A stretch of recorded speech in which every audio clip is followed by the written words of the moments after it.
पर हमने परिचर्चा कर लिया है। अब उसी में देखते हैं कि द्विअंगी विलयन के प्रकार। तो द्विअंगी विलयन के प्रकार में कई उदाहरण यहाँ पर हैं, कैसे कैसे हो सकते हैं उसको आगे आप देखेंगे। तो सबसे पहले यहाँ हम देख रहे हैं गैसीय विलयन। गैसीय विलयन एक्चुअली में 3 प्रकार के हो सकते हैं। गैसीय विलयन 3 प्रकार के होते हैं। तो ये एक्चुअली में किस हिसाब से हम बनाते हैं गैसीय विलयन या विलयन जो बनता है उसमें विलेय और विलायक की को कंबाइन करके कॉम्बिनेशन के साथ यदि मिलाकर बनाते हैं। तो जैसे सबसे पहले हम विलेय अगर गैस ले लेते हैं, क्योंकि यहाँ पर हम गैसीय विलयन के बारे में बात कर रहे हैं, तो जो विलेय है वो गैस ले रहे हैं और विलायक भी गैस ले रहे हैं, तो इसलिए इसको हम गैसीय विलयन, क्योंकि दोनों जो यहाँ पर घटक हैं वो क्या है गैस गैस, इसलिए इसको हम गैसीय विलयन कहते हैं। अब अगर इसका सामान्य उदाहरण हम देखें यहाँ पर, तो गैसीय विलयन का तो यहाँ पर जैसे हो जाएगा आपका उदाहरण में ऑक्सीजन तथा नाइट्रोजन का मिश्रण, ये इसका सामान्य उदाहरण हो गया। फिर दूसरा यहाँ पर हम देख रहे हैं कि विलेय हमारा, अब यहाँ पर हमने विलेय को द्रव ले लिया है और जो विलायक है वो अभी भी गैस है। तो आपने यहाँ पर देखा कि विलायक की अवस्था के आधार पर विलयन का प्रकार हम डिसाइड करते हैं। तो यहाँ पर हम देखेंगे कि अगर हमने विलेय द्रव ले लिया है, विलायक अभी भी गैस है, तो इसका सामान्य उदाहरण ले लीजिए क्लोरोफॉर्म। क्लोरोफॉर्म तथा नाइट्रोजन का मिश्रण। अब यहाँ पर देखिए जो क्लोरोफॉर्म है वो क्या है द्रव है, विलेय है, और विलायक जो है यहाँ पर नाइट्रोजन, नाइट्रोजन क्या है गैस है। तो इस प्रकार से ये द्रव गैस का तो विलयन बन जाएगा, इसमें विलायक तो गैस है इसलिए इसको हम गैसीय विलयन कहते हैं। फिर तीसरा इसमें का एग्जाम्पल देखें तो ठोस। अगर विलेय हमने ले लिया ठोस और विलायक को अभी भी हमने गैस ही रखा है, तो इस प्रकार का जो विलयन तैयार होगा उसे हम गैसीय विलयन कहते हैं। अब इसके एग्जाम्पल में देखते हैं जैसे कपूर। कपूर क्या है ठोस अवस्था में होता है, इसको कपूर तथा नाइट्रोजन के मिश्रण, इसके मिश्रण को अगर हम उसको तैयार करते हैं, इसका मिश्रण बनाते हैं कपूर और नाइट्रोजन का, तो ये जो विलयन बनता है उसे हम गैसीय विलयन कहते हैं। इसी प्रकार से फिर कौन सा हो जाएगा द्रव विलयन, यहाँ पर हो जाएगा द्रव विलयन। तो द्रव विलयन में भी ऐसे बहुत सारे मिक्सचर करके हम बना सकते हैं। तो सबसे पहले यहाँ पर द्रव विलयन पर जो हमारा विलायक है वो क्या हो जाएगा द्रव हो जाएगा। अब विलेय पहले हम गैस ले लेते हैं, तो यहाँ पर गैस और द्रव का मिश्रण, तो यहाँ पर गैस और द्रव का मिश्रण अगर हम देखें तो यहाँ पर अगर इसके एग्जाम्पल की बात करें तो इसके एग्जाम्पल क्या हो जाएगा पानी में घुली हुई ऑक्सीजन, पानी में घुली हुई ऑक्सीजन, पानी में जो ऑक्सीजन घुली हुई है, तो देखिए यहाँ पर द्रव क्या हो गया है, पानी है वो विलायक के रूप में काम करेगा, ऑक्सीजन क्या है गैस है तो विलेय के रूप में काम करेगा। फिर यहाँ पर हम द्रव का विलयन ले लेते हैं, द्रव ऐसा विलयन अगर हम देखें यहाँ पर तो क्या हो जाएगा पानी में घुली हुई इथेनॉल, यहाँ पर क्या लेते हैं पानी में इथेनॉल का विलयन। ये इसके एग्जाम्पल और बहुत सारे एग्जाम्पल हो सकते हैं इसके। फिर अगर यहाँ पर हम विलेय को क्या ले लेते हैं ठोस ले लेते हैं, जब विलेय को यहाँ पर हम ठोस ले लेते हैं, विलायक अभी भी हमारा द्रव है, तो इसके एग्जाम्पल देखते हैं। तो पानी में घुली हुई ग्लूकोज सिंपल सा एग्जाम्पल है, पानी में घुला हुआ नमक, पानी में घुली हुई शक्कर, ऐसे तमाम एग्जाम्पल हो सकते हैं। तो एग्जाम्पल ले लेते हैं यहाँ पर कि पानी में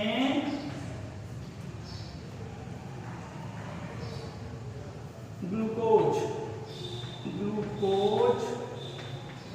का विलयन।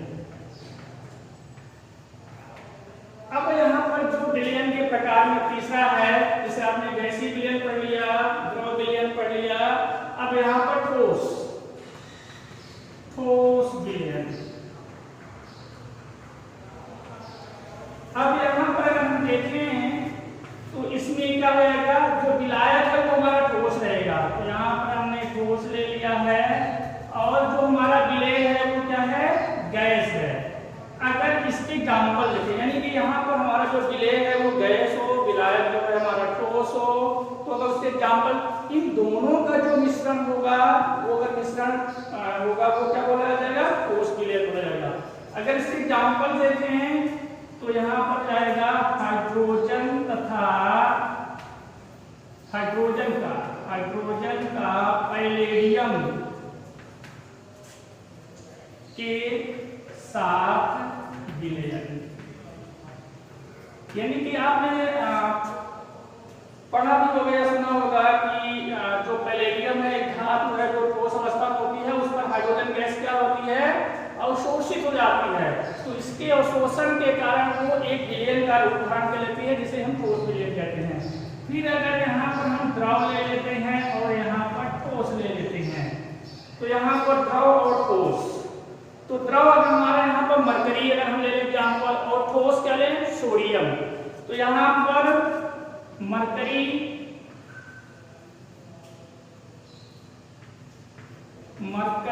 का सोडियम के साथ अमलगम। मरकरी यहाँ पर क्या है, द्रव के रूप में जाती है, सोडियम जो है ठोस के रूप में जाता है। अगर दोनों को हम मिश्रित कर देते हैं, दोनों को आपस में मिला देते हैं, तो जो विलयन तैयार होता है उसे ठोस विलयन कहते हैं, और इनका जो एग्जाम्पल है, एग्जाम्पल आपने इसके देख लिया। अब इसमें जो सबसे लास्ट है वो हमने देख लिया, यहाँ पे ले लिया है ठोस और ठोस। जब दो ठोस को मिलाते हैं तो भी विलयन तैयार होता है।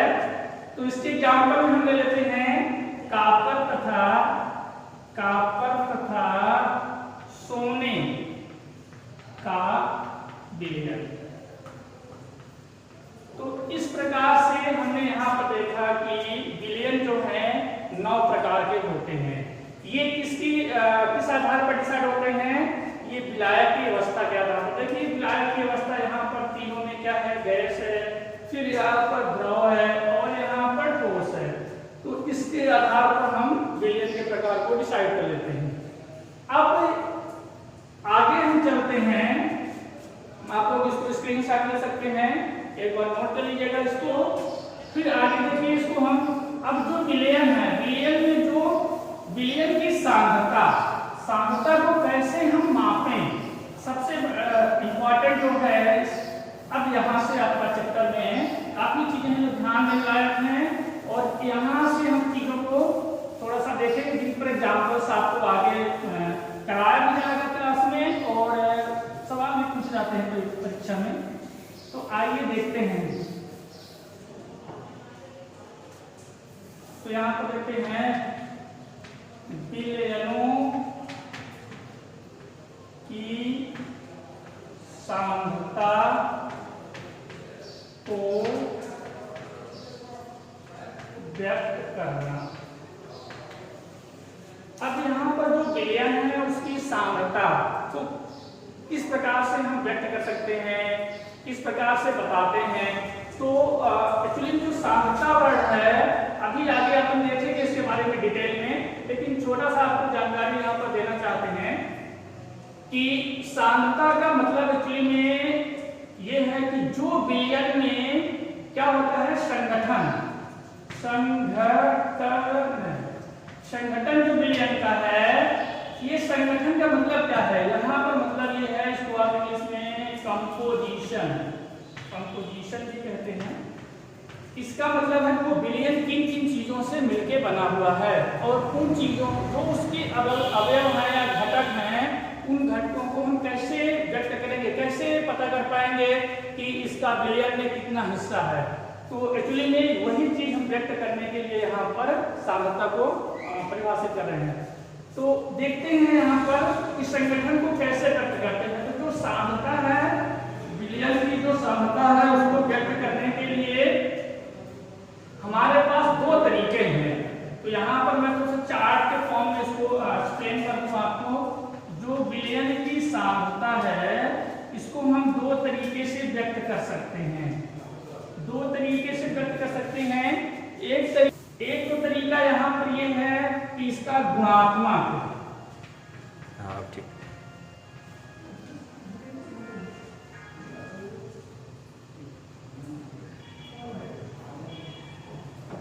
गुणात्मक विश्लेषण, गुणात्मक विश्लेषण, और दूसरा है मात्रात्मक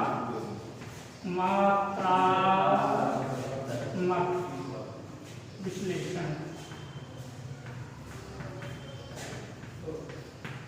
अब देखिए, गुणात्मक विश्लेषण जो है, सांद्रता को हम दो तरीके से व्यक्त कर सकते हैं। एक तरीका यहाँ पर है कि गुणात्मक तरीके से कैसे हम विश्लेषण कर सकते हैं, और एक मात्रात्मक। तो जो गुणात्मक तरीका है, उसका मीनिंग ये है कि कोई विलयन कितना तन्य है या कोई विलयन कितना सांद्र है। तो ये थोड़ा सा, ये जो तरीका है वो थोड़ा सा कंफ्यूजिंग तरीका है। यहाँ पर अपने को सही तरह से मात्रा की जानकारी नहीं मिल पाती। एग्जाम्पल के तौर पर समझते हैं इसको। जैसे मान लीजिए आपसे कोई कह दिया कि तन्य विलयन, तो इसका मीनिंग क्या है? तन्य विलयन का मीनिंग यहाँ पर ये है कि जो यहाँ पर विलायक है उसकी मात्रा विलेय की तुलना में बहुत ज्यादा है, पर कितना ज्यादा है ये हमें पता नहीं चल सकता है। इसलिए जो सांद्रता को पहचानने का तरीका है वो इस तरीके से नहीं कर सकते, गुणात्मक विश्लेषण से नहीं करते हैं। अब अगर मात्रात्मक विश्लेषण करते हैं तो यहाँ पर हमें ये पता चल जाता है कि वाकई में जो घटक हैं विलयन के, उन घटकों में किसकी कितनी मात्रा है ये हमें जानकारी मिल जाती है। तो आइए अब यहाँ पर हम मात्रात्मक विश्लेषण के बारे में पढ़ेंगे। तो आगे अब चर्चा करते हैं यहाँ पर मात्रात्मक विश्लेषण की विधियां। क्योंकि देखिए, जो विलयन है उस विलयन का जो संगठन है, उस संगठन को हमें पता करना है कि कितना उसकी मात्रा है विलयन में। उसके लिए ये दो विधियां आपने देखा। तो गुणात्मक विधि का कोई खास इतना इफेक्ट नहीं है क्योंकि काफी कंफ्यूजिंग है ये, लेकिन जो मात्रात्मक विश्लेषण है उसकी काफी अहमियत है यहाँ पर। तो यहाँ पर मात्रात्मक विश्लेषण की विधियां, यहाँ पर आप देख रहे हैं मात्रात्मक विश्लेषण की विधियां। तो मात्रात्मक विश्लेषण की कई विधियां हैं। तो इसमें जो सबसे पहले अपन देख रहे हैं वो पहली विधि क्या देख रहे हैं यहाँ पर? द्रव्यमान प्रतिशतता। द्रव्यमान प्रतिशतता, इसको एक्चुअली में WIW से क्या करते हैं? परिभाषित करते हैं, रिप्रेजेंट करते हैं। तो द्रव्यमान प्रतिशतता को हम WIW से प्रदर्शित करते हैं। अब ये द्रव्यमान प्रतिशतता क्या है? तो यहाँ पर एक टर्म्स आ रहा है प्रतिशतता। तो प्रतिशतता मतलब यहाँ पर ये है कि जो विलेय है और विलायक है उसकी मात्रा को व्यक्त करने के लिए जो परिभाषित करेंगे इसके माध्यम से, वो कुछ इस प्रकार का। यानी द्रव्यमान प्रतिशतता की परिभाषा को हम ऐसे परिभाषित करते हैं कि 100 ग्राम तो ले रहे हैं, क्योंकि प्रतिशतता 100 में निकालते हैं, इसलिए हमेशा याद रखना। ये काफी ध्यान देने वाली बात है कि जब भी प्रतिशतता की बात आएगी तब हमें 100 का हमेशा याद रखना है। तो 100 ग्राम विलायक में विलेय की कितनी मात्रा उपस्थित है उसको हम क्या बोलते हैं? द्रव्यमान प्रतिशतता। परिभाषा आपको बुक में दी गई है, समय यहाँ पर थोड़ा सा कम है इसलिए हम परिभाषित नहीं कर रहे हैं। परिभाषा आपको नोट्स में दी गई है, वहां से आप करिए, प्रेफर करिए। हम इसको यहाँ पर गणितीय रूप प्रदर्शित कर रहे हैं। तो द्रव्यमान प्रतिशतता व्यक्त करते हैं गणितीय रूप में, तो देखते हैं कि अवयव का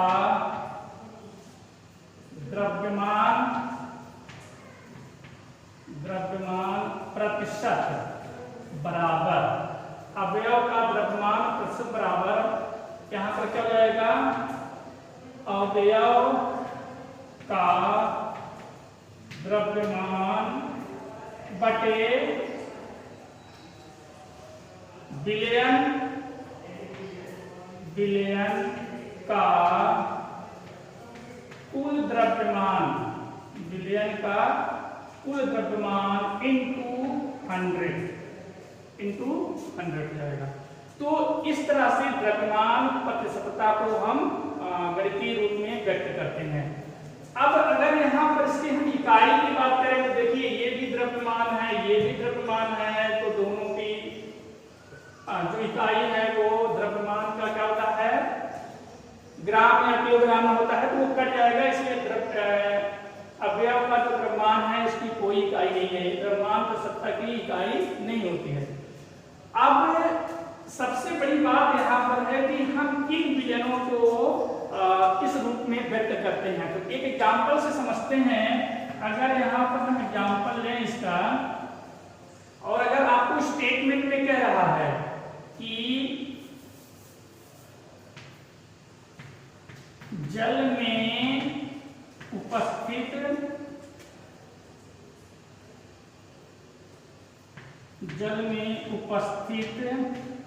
10% शक्कर का द्रव्यमान, अगर आपको ये इस तरह से स्टेटमेंट दे दिया जाए, जल में उपस्थित 10% शक्कर का द्रव्यमान, तो इसका इस सेंटेंस का यानी इस वाक्य का क्या मतलब है, इस मतलब को यानी क्या तात्पर्य है, तो इसका जो तात्पर्य वो है कि जो यहाँ पर विलेय या अवयव वो कितना है यहाँ पर 10 ग्राम, तथा यहाँ पर विलायक क्या हो जाएगा, विलायक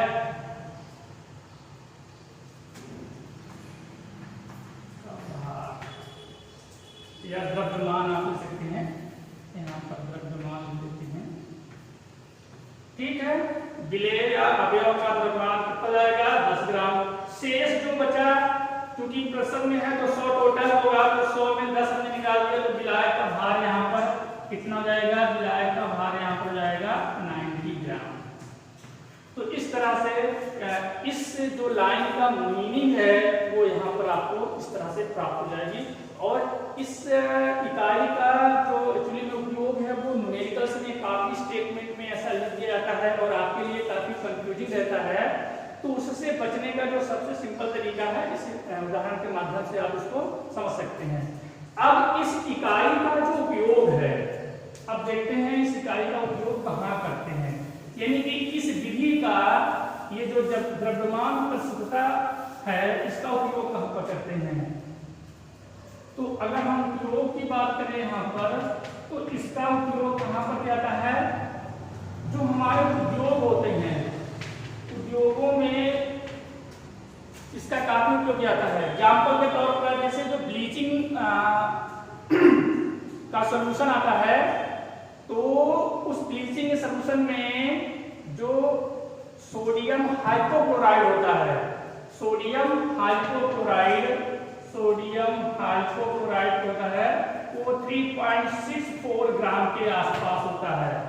तो इस तरह से हम इस इकाई का उपयोग उद्योग में करते हैं। अब आगे देखते हैं दूसरी जो विधि है सांद्रता को व्यक्त करने की, वो क्या है, आयतन प्रतिशतता। दूसरी जो विधि है वो क्या है, आयतन प्रतिशतता।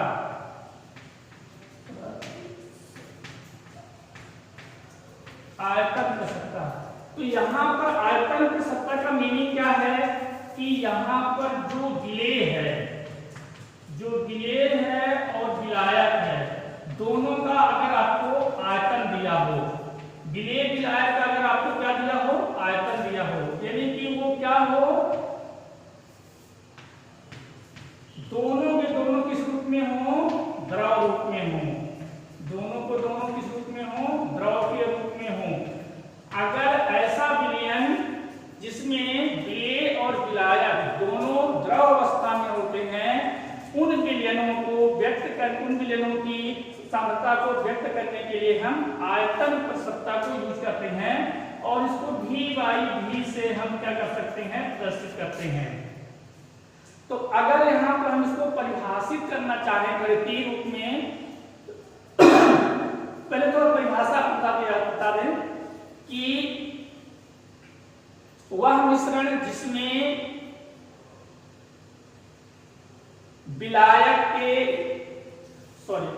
विलयन के 100 ग्राम में विलयन के 100 मिलीलीटर आयतन में उपस्थित विलेय के मिलीलीटरों की संख्या को क्या कहते हैं, आयतन प्रसक्ता कहते हैं। और अगर इसको हम यहाँ पर गणितीय रूप में परिभाषित करें तो इस प्रकार से कर सकते हैं कि आयतन प्रतिशतता, आयतन प्रसक्ता बराबर कैसे करेंगे। अब देखिए यहाँ पर जो अवयव का जो आयतन है, तो यहाँ पर हम लिख देते हैं कि अवयव का आयतन बटे विलयन का कुल आयतन, विलयन का कुल आयतन इंटू 100। तो इस तरह से यहाँ पर हो जाएगा। यानी अगर विलेय, एक्चुअली भी इसको हम क्या कर सकते हैं, विलेय भी लिख सकते हैं, विलेय का आयतन भी कर सकते हैं यहाँ पर। तो यहाँ पर आप कंफ्यूज मत होइएगा, अवयव का आयतन या विलेय का आयतन एक ही बात है, और यहाँ पर विलयन का कुल आयतन, यानी विलयन का कुल आयतन से मतलब क्या है कि यहाँ पर विलेय का भी आयतन हो और विलायक का हो, दोनों का जब मिश्रण हो जाएगा उसकी बात कर रहे हैं यहाँ पर। तो विलयन में विलेय और विलायक दोनों होते हैं, तो उसका कुल आयतन और यहाँ पर विलेय का आयतन इस तरह से रख के आप अगर पिकअप करेंगे तो यहाँ पर आपको आयतन प्रसक्ता पता चल जाएगी। आयतन प्रसक्ता किसकी पता चल जाएगी, अवयव की। तो यहाँ पर जो भी अवयव है उसकी आयतन प्रतिशतता आप निकाल सकते हैं। अब इस जो इकाई का उपयोग है, इस इकाई का जो उपयोग है वह हमारी जो फार्मेसी वगैरह हैं उन उद्योगों में काफी मात्रा में किया जाता है, क्योंकि जो आपने देखा होगा बच्चों के लिए सिरप वगैरह बनाया जाता है तो उसमें अक्सर द्रव का ही विलयन तैयार होता है, तो वहां पर इस इकाई का काफी उपयोग किया जाता है। एक उपयोग आप दे सकते हैं, आपके एनसीईआरटी बुक में दिया हुआ है कि एथिलीन ग्लाइकॉल,